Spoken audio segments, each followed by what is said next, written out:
أعوذ بالله من الشيطان الرجيم. بسم الله الرحمن الرحيم.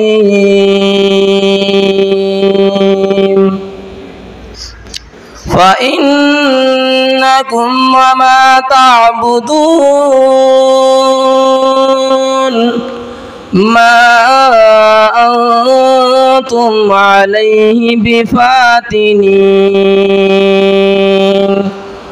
وما منا إلا له لصال الجحيم وما منا إلا له لصال الجحيم وإنا لنحن الصافون وإنا لنحن المسبحون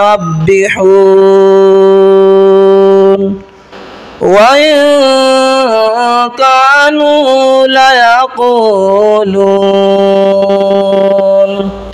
لو أن عندنا ذكرا من الأولين لكنا عباد الله المخلصين فكفروا به فسوف يعلمون ولقد سبقت كلمتنا لعبادنا المرسلين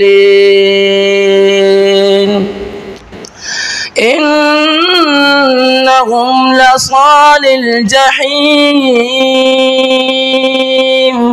وما منا إلا له مقام معلوم فكفروا به فسوف يعلمون.